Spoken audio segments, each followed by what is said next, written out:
This Steve Jones Show podcast is now loading. The Steve Jones Show podcast is presented by Sunbury Motor Company, Purdy Insurance, and Brewers Outlet.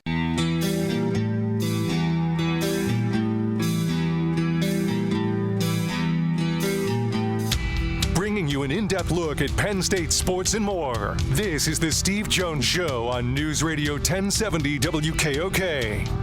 The Steve Jones Show is presented by Brewers Outlet, Sunbury Motor Company, and Purdy Insurance. Now from the Sunbury Motor Studio, here's Steve Jones. And the opening half hour of the show being brought to you by our good friends at Brewers Outlet, Reagan Street in Sunbury, the beverage supermarket, imports, domestics, microbrews, the best selection of beer anywhere, wine coolers, water, soft drinks, snacks. They roast their peanuts fresh and hot every day. 6 great flavors of slushies and ready-to-drink cocktails. High Noon, Jack Daniels, Crown Royal, and the pickle bar led by the Barrels and the Dills, indeed second to none. Hey, what the heck? Stock up for the draft. Have a good time at Brewers Outlet, Reagan Street in Sunbury, the beverage supermarket. Joined now by the outstanding play-by-play voice of the Pittsburgh Steelers, Rob King. Rob, great to have you with us. There you go. There you go, Rob. My fault. Hi. I have to hit all the buttons here. And I just looked around and went, I didn't hit that button, did I? Well, it's good to be with you. I'm glad I don't have to hit any buttons because my ability to hit buttons disappeared a long time ago and everything went computer. I was done. Just so you know, I guessed. So good man. All right, well done. So the Steelers go out last night and they picked Derek Harmon. Cam Hayward's on the back end of his career, one of the great players and people you'd ever want to be around. What was the thought process for the Steelers to get a guy like Harmon at this stage? Well, I think it was twofold. One, when you think about the needs on defense, going into the offseason, they needed to shore up or perceived they needed to shore up the secondary and the defensive line. They handled the secondary through free agency. They signed Darius Slay. They signed Brandon Eccles. They even went out and got a safety, Juan Thornhill, that I think surprised a lot of people, who can also play the slot. I think they have taken care of that part of the defense, which was a good defense, but as we saw late in the year, they could have some problems, and one of those problems was stopping the run against some of the top teams. And, when Cam Hayward was on the field, for his 70% of the snaps or thereabouts, the Steelers were second in the NFL in yards per carry, number 2. When he wasn't on the field, they were dead last. So that tells you when you're playing AFC North football and you got Derrick Henry staring at you and Lamar Jackson, you had better be able to stop the run. And so I think Harmon not only gives you an eventual replacement to Cam Hayward, but gives you a guy, along with Keanu Benton, who I think they're going to push outside, the beginnings of a 3-man rotation that can handle the run when Cam is in there and handle the run when Cam is not in there. And also, they were quick to point out that of all the interior defensive linemen, Harmon was the one they considered to be the best pass rusher. Yeah. So he's an every down guy. He's not a guy you have to sub in and sub out. So I think they feel really good about the selection. I know there's a lot of attention, Steve, at quarterback. Look, I feel very strongly that if you don't think a quarterback can be a top 10 or 12 quarterback in the league, you're better off passing and moving on. It's a position in which an average quarterback doesn't win you a Super Bowl. So I think this was the right move. I know people are clamoring for a quarterback, but I thought it was a great selection. Well, I'll stick with Harmon for a moment, then we'll talk about the quarterback part of it. Harmon, to me, is a perfect example because based on my job, I've actually done a bunch of Derek Harmon games in my career between Michigan State and then, of course, the Big Ten championship game with Oregon. To me, he's a perfect example, Rob, of a guy that on his own clock blossomed and came into his own. And I don't think it's any coincidence that when he got to Oregon with Dan Lanning, he took off because you're right. He has his rush up the middle, and I think he had 34 pressures from a defensive tackle spot. That is Aaron Donald-esque in terms of how you do it. Is that a fair evaluation? I think it was 10 more pressures than anybody else in the country at the interior defensive line position. So, yes, you're looking for a disruptor. I think that what we saw last year and what the Steelers have been trying to do since Andy Weidel came in, Omar Khan took over, is double down in the trenches. We saw what the Eagles could do with a big, massive offensive line and a great running back behind him, and then conversely, the kind of havoc they could wreak with the Chiefs. It was interesting. At some point during the game, somebody brought up the statistic that the Eagles hadn't blitzed yet. And I thought, that's impossible with all the pressure they put on Mahomes. But it was true. They were able to dominate up front with the guys that they had. Andy Weidel, of course, in the Steelers front office, had been with the Eagles, cut his teeth there, has been with the Steelers now for a couple of years. And he and Omar Khan are in lockstep on thinking that you better have those big guys up front on both sides of the line. Last couple of years, they drafted 5 offensive linemen. It's time now in the defensive line. And you get a guy like Harmon, this could be a real find for them. And I'm not sure they're done yet, Steve. I would not be surprised if in the 3rd or 4th round, maybe the 5th round, because it's a very deep draft, they go out and get another guy that can be part of their long-term solution along that defensive line. I just think it's too important to them. But you don't want to be, going back to your original question, you don't want to be oversold because this is still a league that throws the football. Yes, you have to stop, you have to stop Derrick Henry, but you also better be able to get some pressure on Joe Burrow. Right. It's not just smash mouth. You got to be able to do both, and I think Harmon's a guy who can do both. Yeah, and between Nolan, Grant of Michigan, and Harmon, I saw all 3. If the Steelers had picked any one of the 3, okay, and it turned out Harmon was the last guy standing. And so, and I saw all 3 of those guys because I did the Peach Bowl, right? Obviously, Grant I saw a lot at Michigan, and Harmon I've seen a lot of. So I didn't think they could go wrong there. The quarterback part, it's interesting because we all know who the star of the draft is, and he is right now playing as much in the NFL as you and I are. He's still sitting there. So everybody knows who the star of the draft is. Right. Rob, how important is it that in this league you don't reach at that position? I mean, because you see it every day. Okay, the Bengals didn't reach. They took Joe Burrow. All right, Lamar Jackson was not a reach. Ben Roethlisberger was not a reach. How important is it in this league, because you've seen reaches, to not reach for one? Yeah, I think we've seen that a lot recently. My belief is that if you think, look, there's different categories of players, right? I mean, there's your star-level players. There's that group just down below it. And when you think of the star-level players, you just mentioned Burrow, Lamar Jackson, Mahomes, obviously. Then Josh Allen. I'm sure I'm missing one or two. Then, sure. If you're nitpicking and went down a bit of a tier, maybe you'd say Jalen Hurts or Dak Prescott. Somebody of that ilk, Justin Herbert. You've got to have, if you have a good team and a tier 1 quarterback, you can win the Super Bowl. I think to win the Super Bowl with that next level down, you've got to have a great quarterback. Yeah. And then after that, I think it's almost impossible now to win with a quarterback who's not a superstar. Now, I always make the analogy, it's a little like pitching in baseball. You see guys get drafted in baseball, and teams will draft pitcher after pitcher, and one guy will hurt his arm, and another guy won't live up to his expectation, and another guy will flame out, another guy has off-field problems, whatever it is. You keep taking them because you can't win without them.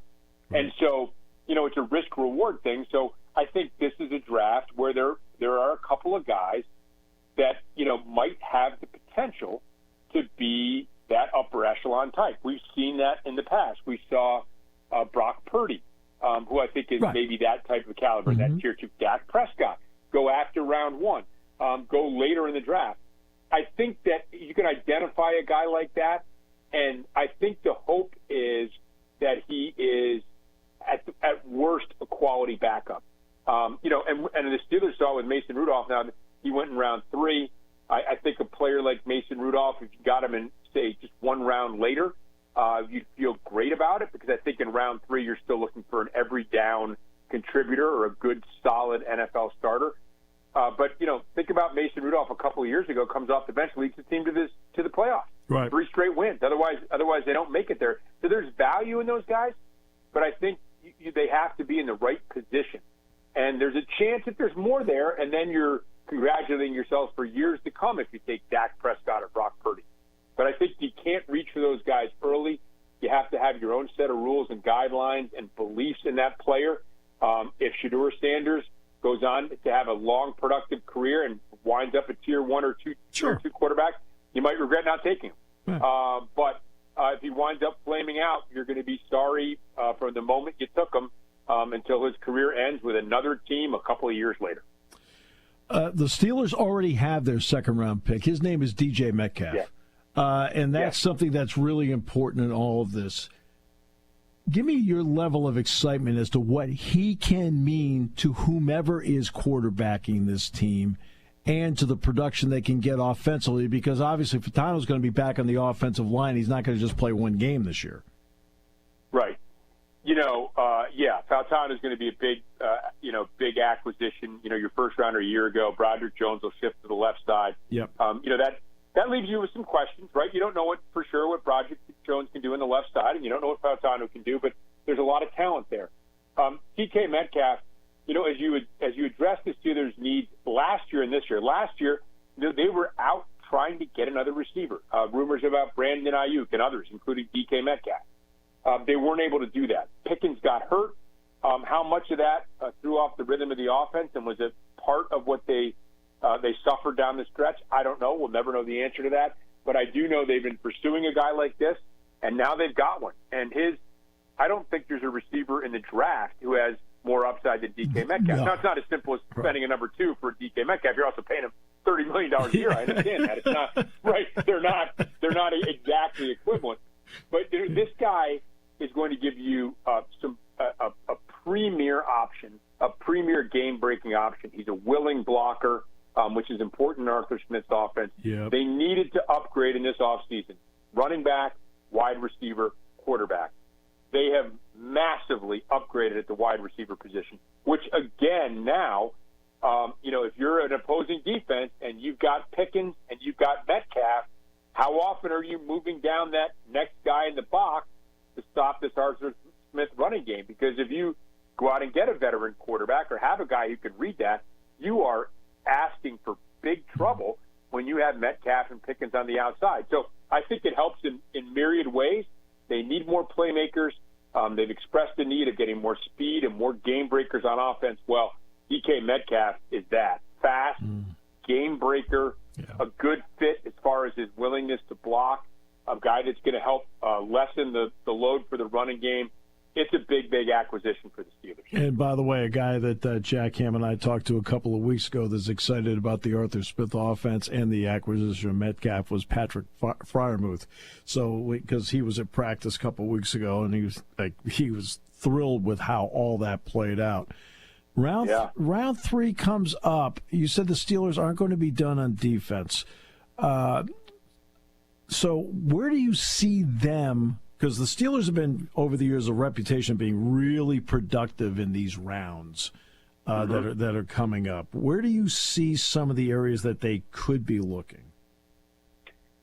I think because the draft is so deep at the defensive line position, I think they'll go get another one. And there are some guys that, a lot of teams don't want that nose tackle type still. There's a lot of teams that play 3-4. But, the Steelers' base is 3-4, but it's base in name only. I mean, they play 70, 75% of their snaps are with the 2 edge rushers and 2 tackles, right? Which is where a guy like Harmon with that great size, I think, really helps. I think that because there are such good nose tackles, if you could find one in, say, the 4th or maybe even 5th round, that is an upgrade over the other guys you have on your roster, I think that's the area they would go in. I think that if I were to guess, I think they're going to go another defensive lineman. I think they're going to certainly grab a running back. It's a very, very deep class. The Steelers I was about to bring that up. I was about to bring that up. Yeah, because I think there's going to be, by the middle of the second round tonight, I think you're going to start to see a run on running backs. I totally agree. And I think that it's such a deep draft. It's not by accident. Fans are pulling their hair about the quarterback position. Understandably so. You can't win without one. You can't win without a top quarterback. I think we've laid out that point. Yeah. But they're going into a draft that's really, really rich in two positions, which just happen to be, or maybe planning-wise, is where the Steelers most need help. And so I expect them to draft a running back. I expect them to dip into that deep defensive tackle draft again, grab another one of those. Yep. And then they may take a quarterback. I wouldn't be surprised if they took a guy, and again, everything's cost analysis. Is that guy there in the third round, the fourth round, the fifth round? I think those 3 rounds will be running back, defensive tackle, quarterback in some order. And then I think they have the luxury of, in round 6 and 7, is there a guy that you really like? Do you use some of your draft picks from next year to move up and take a guy? Mm-hmm. Is there an offensive lineman, for example, as they continue to build through the trenches that you think, wow, we had a third-round grade on this guy. Maybe we trade up and get him, or maybe he's still there for you in the 6th round or what have you. So I think they're going to have the capacity to have a couple of quote-unquote luxury picks because, their needs, in my opinion, aren't that great right now anymore. I mean, once you grab another defensive lineman and a running back, yes, again, it would still circle back to the quarterback, but it's not like they're going into the draft thinking, boy, we have to have an edge and we have to have a corner and we need a safety and we can use a receiver and we need a guard. Their needs are small, and I think they're well defined, and I think that that's going to benefit them. And I think that they've done a great job with that going back to Kevin Colbert many years ago of not feeling like you absolutely have to take a position in the draft, which gives you the flexibility to draft a good player regardless of position as you get into these middle and later rounds. And I'll say this, on paper, and it's only on paper, next year might be a deeper quarterback draft, and the Steelers might have the capital next year in bridging this year to then maybe cobble something together where they can strike some gold next year at quarterback. Yeah, I agree, and I do think you're right, and I think that, some of these teams that are rebuilding, if you've taken a quarterback within the last couple of years, and you're a team that still hasn't turned the corner, whether that team is Chicago or Carolina or Atlanta, for instance, and you haven't quite gotten there, you're still floundering a little bit, are you really going to pull the plug on a guy you just took a couple of years ago in the first round? Right. Or are you going to be amenable to a trade? Right. And the Steelers hopefully will go out, get an Aaron Rodgers or Kirk Cousins, get themselves back into the playoffs, maybe win a couple rounds. I was on the radio with Matt Williamson last night, who does a phenomenal job for people that cover the NFL draft. Check him out, Matt Williamson. Worked for ESPN, worked in the Browns front office for a year. I'm just so well informed. He was talking about how the Chiefs, I think they had a Alex Smith. They went on a deep playoff run, and the next year they were able to trade up to whatever it was, 10 or 11, and get Patrick Mahomes. Yeah. So you can trade up. It might cost you more than you're comfortable to paying, but when it comes to getting that franchise quarterback, if you think that's the guy, and you built the kind of team that I think the Steelers are building around that player, that sounds like a pretty good scenario to me to move up next year when you've got 5 or 6 guys. It may be a quarterback draft like last year, in which you have 5 or 6 guys that are worthy of going in the top, 12 or 15 picks. Rob, always a pleasure. I can't thank you enough for the time you gave us today. Steve, always a pleasure, my friend. Rob King, the outstanding play-by-play voice of the Pittsburgh Steelers. We will come back with more in a moment on News Radio 1070 WKOK, brought to you by Brewers Outlet. Thinking about a new Hyundai? Here's the scoop. You're in the sweet spot with Sunbury Motors Hyundai. They have over 100 100 new Hyundais available that will not be affected by any increased pricing. In fact, hurry in now and save as much as $6,400 or 2.99% APR for 60 months on 2024 Hyundai Santa Cruz models. And they have plenty. SMC has 40 2025 Hyundai Tucsons available starting under $30,000 with savings up to $3,700 or 3.99% APR for 72 months. There's also 14 2024 Hyundai Elantras in stock starting at under $24,000. No matter what you may hear, if you want to have a fun day, you have to drive a Hyundai. All new Hyundais come with Hyundai Assurance and America's best warranty, 10 years, 100,000-mile powertrain warranty. See for yourself why we say, together we can be alive in 2025 at Sunbury Motors Hyundai in the North 4th Street Auto Plaza, Sunbury. Sun Orthopedics is now WellSpan Orthopedics. It may be a new name, but it's the same great team you've trusted for generations. Orthopedic experts in joint care with a focus on high-quality, safe surgical outcomes for you and your loved ones. In fact, WellSpan Evangelical Community Hospital is the only hospital in Pennsylvania to be named a DNV Orthopedic Center of Excellence. And even better news, they take all major insurances, including GHP. Learn more at evanhospital.com/ortho.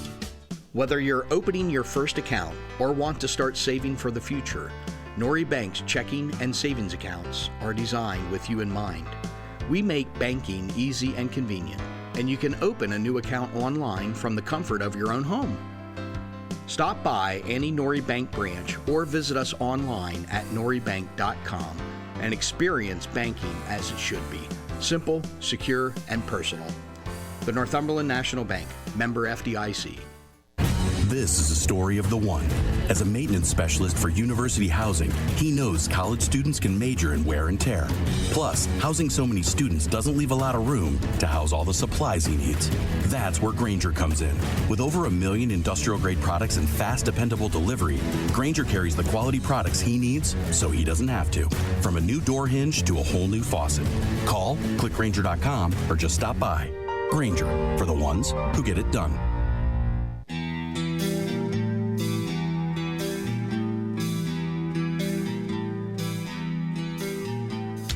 Bringing you an in-depth look at Penn State sports and more. This is the Steve Jones Show on News Radio 1070 WKOK. The Steve Jones Show is presented by Purdy Insurance, Brewers Outlet, and Sunbury Motor Company. Now from the Sunbury Motor Studio, here's Steve Jones. Well, how are you going to get to the Blue-White game? How about go to Sunbury Motors, get a vehicle, and drive in style? Half hour brought to you by Sunbury Motors. I know that's what I do from now on. I drive in style to every game now in my Sunbury Motors vehicle. Sunbury Motors, 4th Street in Sunbury. Sunbury Motors Kia, routes 11 and 15 in Hummels Wharf, and online at sunburymotors.com. Ford, Kia, Hyundai, best in new inventory. Great pre-owned inventory with the all-important Sunbury Motors guarantee. Terrific service department that backs it up every step of the way. And they do that because they've got great service people.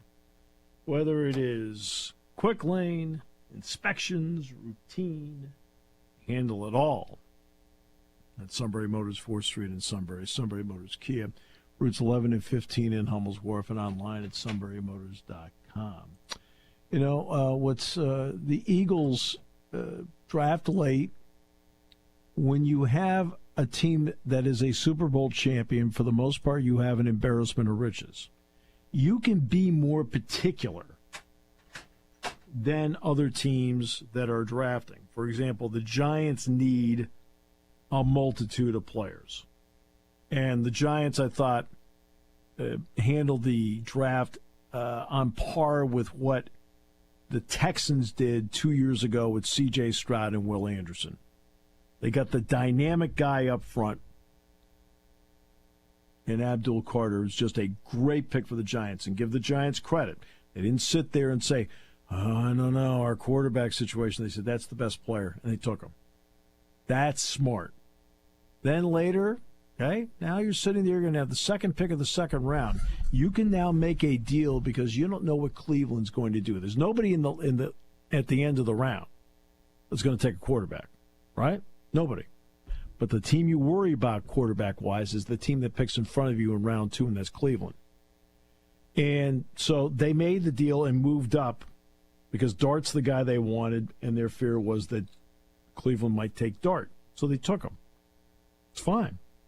Right? They've got Russell Wilson, and as Brian Daboll said last night, he said, look, the bottom line is, Russell Wilson is going to be our starting quarterback, and he should be. In fact, Dart will be 3, Jameis Winston will be 2. So the Giants knock it out of the park with their draft. Washington, okay, I think knocked it out of the park with their draft. Connerly from Oregon, I really like, and you already have Laramie Tunsil. Washington's made a lot of really good moves here since the season ended. Dallas, of course, trying to rebuild the offensive line. If guys retire and so forth, so they went with Booker. But Philadelphia, the pick they made, I don't know what you thought, Todd. I thought Philadelphia's pick was an excellent pick with a productive guy in Campbell, who was a really good player at Alabama. And he played at a high level in a high-level conference. And I thought that was a really good pick. But again, when you're already a loaded team, you can do what the Eagles did last night. Well, and it's another SEC defender for the Eagles defense too, which, they've that's obviously something that Howie has wanted to do the last 3 years, is get as many of the Georgia and Alabama guys as he can. And how many SEC teams were in the Final Four last year? None.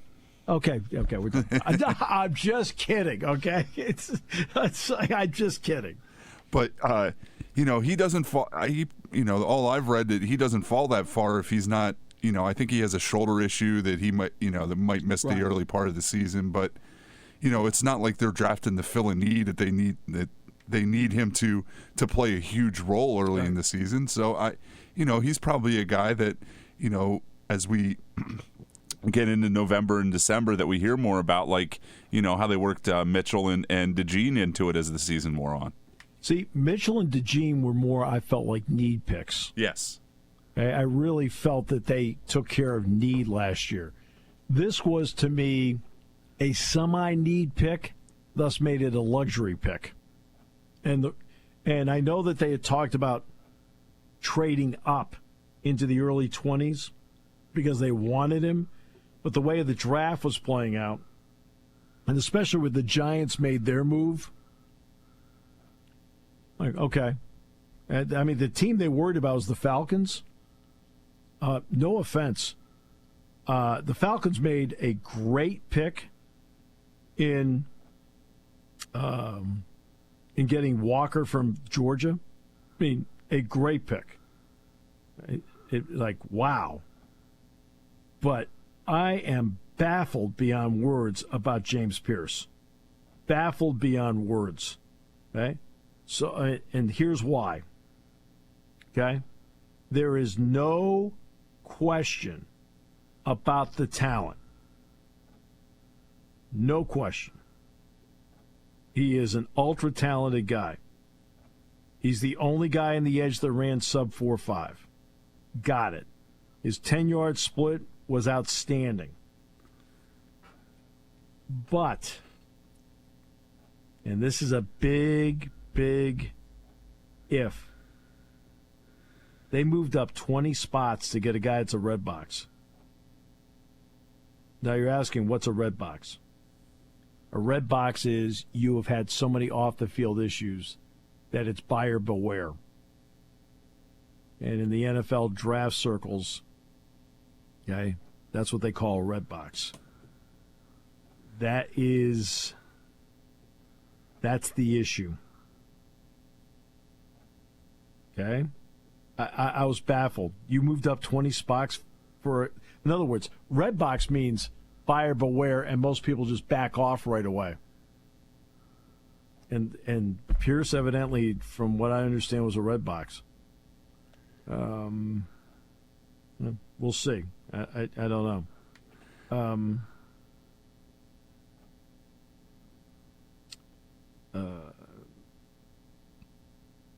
Jahad Campbell, look, sideline to sideline, pretty darn good. Okay? You want to get a guy that goes into the gap and gets to the backfield? Pretty darn good. You want a guy that can run? His 40 time was 4.52. He can do that.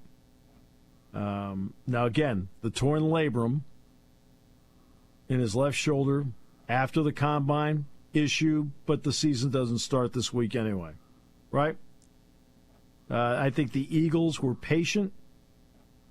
I don't really know why they felt they needed to trade up. I mean, did they really think Kansas City was going to take him? That's the part I don't understand. I don't know why they traded up. Because the Chiefs took exactly the guy I thought they might take in Simmons. So I'm a little baffled by that. It's like, okay, sure. Maybe they were just helping an old friend. I doubt it, but it sounds good. Yeah, I mean, in other words, there's no way I thought Kansas City's offensive line, especially Tooney going to the Bears, they needed to go with an offensive lineman, right? I don't think there was any doubt about that. Right. So that's why I don't understand why the Eagles, because you have to give. Now, they didn't give up a lot to just flip one spot, but I don't understand why they felt they should do it. All he do is sit there. He's still going to be there at 32, and you picked him. Yeah, I don't know. It takes, you absolutely make sure at that point that you get your guy, I guess. Yeah. I mean, there's a 0.0001% chance the Chiefs, or maybe they thought somebody was going to hop ahead, Maybe they thought somebody was going to trade up to get him from Kansas City. Maybe they heard a rumor we don't know about. I have no idea. But if you're looking at who is comparable, Edgerrin Cooper probably is comparable to Campbell. How about that? But really good pick. Really, really good pick. I thought the Travis Hunter deal was tremendous. And Hunter's one of those guys don't, because he went to Colorado, and Colorado, of course, is sitting there, and everybody talks about what Colorado, what it's like playing for Deion and so forth. I think there's some perception about guys sometimes. Well, we talked about Tyler Warren, how smart he is, the way he plays, to learn 9 positions and so forth. And Tyler Warren has 2 degrees from Penn State. 2. Okay? Travis Hunter is a 4.0. You know how smart you have to be to play both wide out and to play defensive back? 108 plays a game. And he's a 4.0, and he is getting his degree, by the way, in 2 weeks. So they kind of made, the way the last 2 years have gone for them, they almost had to make a bold move, and it's... No, I thought the Jaguars made a great move. They get, in other words, they move up and they get essentially 2 players and 1 guy. I'm also not sure I realized Mason Graham was a top 5 guy. No, but when I did the Browns, and a lot of it was about Abdul Carter, they seemed in their questioning to be enamored with the idea of somebody to play up front, whether it's on the opposite side or interior, with Myles Garrett. And that's what they're looking for here, is that kind of player. Look, I mean, I'm not really sure who else you go with in that spot.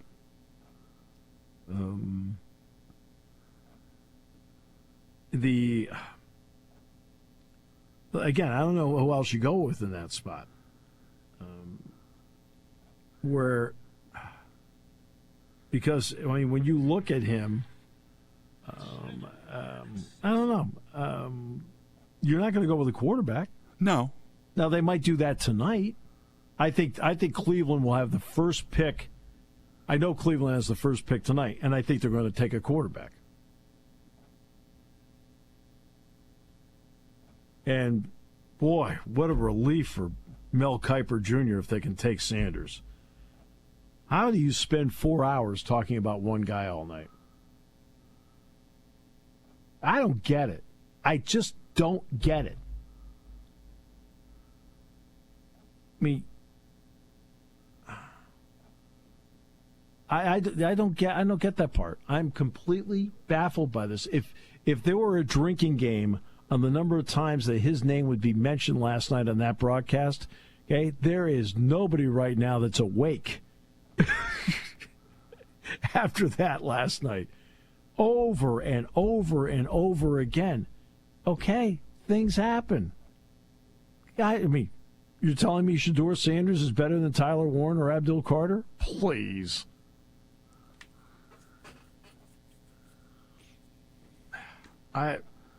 I'm confused. He is a good player. No getting around it. But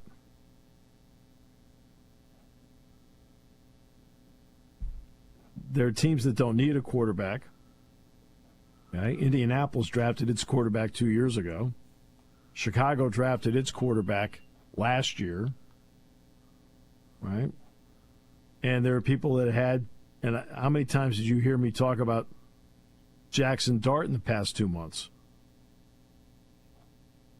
I will say that, that I never saw Shedeur Sanders play in person, only on TV. Jackson Dart, I did see play in person. So maybe that jades my opinion. But you look at, like, tonight, Will Green from Marshall is still there. Luther Burden from Missouri is still there. Shedeur Sanders and Jalen Milroe are both still there. And then there's Will Johnson. So I'll give you a slice of Gil Brandt advice. The late Gil Brandt, said to be the godfather of the draft. He said he would never take a corner who didn't run a 40. Guess what Will Johnson didn't do? Never ran a 40. His knee has been bothering him. He never ran a 40. I guess he attempted to do the shuttle at the Michigan Pro Day, and it didn't go well. So, yeah, I know he's in the green room. So is Milroe. And it is... but I also strongly believe in what I talked with Rob King. At some stage in the second round, somebody's going to take a running back and somebody's going to follow it up with a running back. And when that happens, that's when the run starts. This draft has a lot of talented running backs. And one of them is sitting in the state of Ohio. Two of them are, but one in particular. I'm bigger on TreVeyon Henderson than I am on Quinson Judkins. You know, I hear all these guys that are available and kind of what the Steelers' needs are. I don't know if they have the ability to do it, but it's, you know, they should probably consider maybe trading into this early part of the second round, and I think that would make people a little more happy about this draft than they are currently. How's that? How about the Steelers? Yeah. They already have their second round pick. They've got DJ Metcalf, because that's what they gave up to get him. I think boy, they pick 83 with their third round pick. Yeah. If they wanted a running back, they can get another one there. There's a lot of them. I worry, you know, and just playing this game of I don't even know what you call it, if it's chicken with Aaron Rodgers and wondering what his decision's going to be. Right. I mean, you're starting to leave yourself in the lurch here if you don't come away. I mean, who do you end up with if you're going into the hundreds and the taking a quarterback. I mean, are you stuck with Mason Rudolph, a rookie, and Skylar Thompson this year? If Aaron Rodgers, is that even doable for an NFL team? I don't know. Do you play the waiting game and Kirk Cousins gets released? I don't know. I think it excites me as much as Aaron Rodgers does. But do I take? Let's just bring it out for you. Do I take Shedeur Sanders? Well, now I'm locked into him for the next 4 years minimum.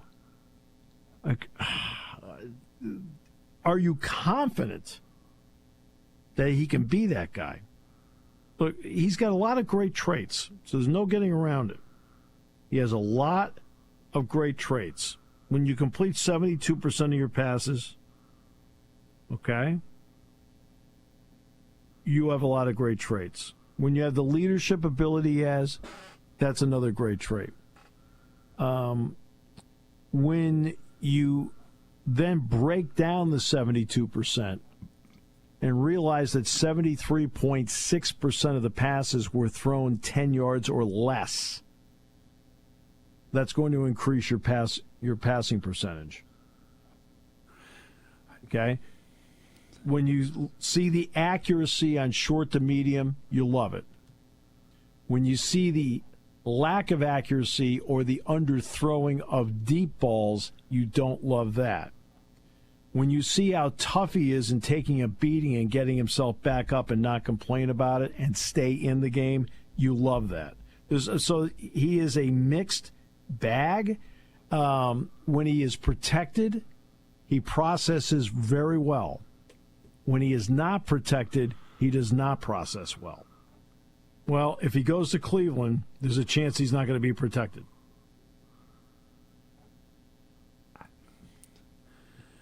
I think that's part of the issue right now is it's other than Cam Ward, I don't think anybody's sold on any of these guys being number one. And, we talked before, it only takes one. And obviously the Giants, saw something in Jackson Dart that made them want to take him.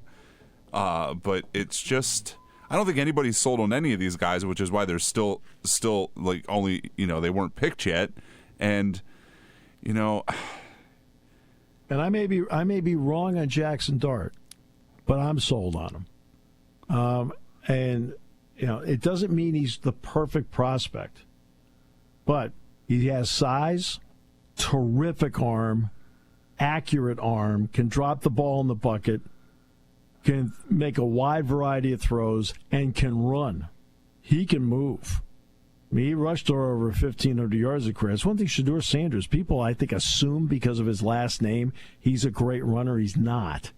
But Dart is a really good runner and can move. And he processes pretty well. The one negative to me is that when you pressure up the middle, he has a tendency to throw off his back foot, which then leads to trouble. The question's going to be is the old system quarterback thing. Is the Lane Kiffin system made him out to be a better prospect than he truly is? And that only time will tell on that. But do I think that he has the traits of being a better quarterback?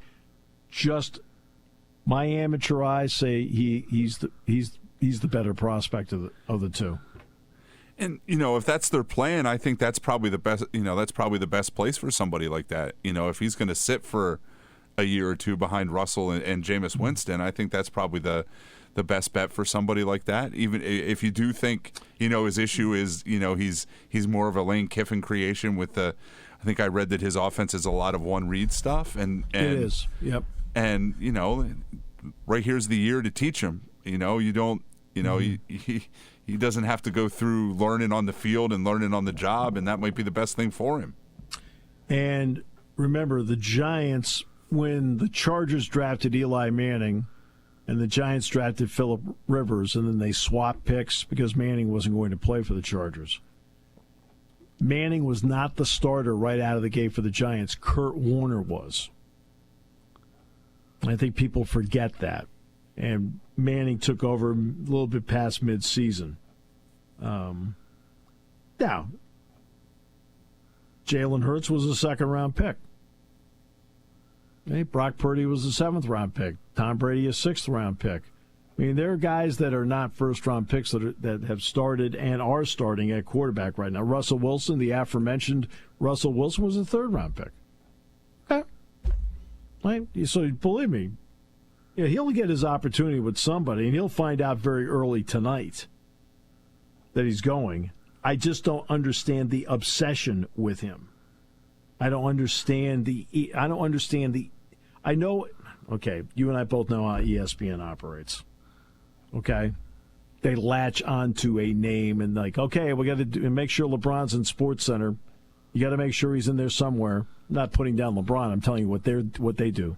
Okay? When he was in his prime, Tiger Woods does anything. He was out chipping today. Okay, great. Does he have a chance to win the golf tournament? No. This is how they operate. They've always been like this, where they latch on to a name that's the name. Aaron Rodgers, for them, has been one of those latch-on guys. I think Shedeur Sanders, because of his last name, is one of those latch-on guys for them that we're going to just hear about relentlessly for however long he's in the league. Just like we have to hear about the Lakers all the time. We have to hear about the Cowboys all the time. I mean, for an all-sports network, I thought your job was to do all sports and all teams. They've been doing this since the beginning of 2023 with them. With Colorado, with Deion, with Shedeur, and I wonder if this isn't just part of it, of him dropping. Teams don't want to deal with that right now. I think that it's their job to pick the person they perceive as the best person when they're on the clock. And I don't think he was one of those guys that was in that spot. I truly think that he's being punished for a little, not punished, but I think a lot of people think like Matt did yesterday, that like Deion's going to be a distraction or something. Deion's going to be coaching Colorado in the fall. He's not going to be up Mike Tomlin. Well, if he was going to the Steelers, he's not going to be up the head coach's butt the whole time. I don't know why people think that, but just because the way he acts, the way he's pushed and the way they act right now. But I just think I think people are reading a little more into it. Look, I mean, I gave you my evaluation of him. I gave you what I think the pluses are, but I also gave you the cons of this.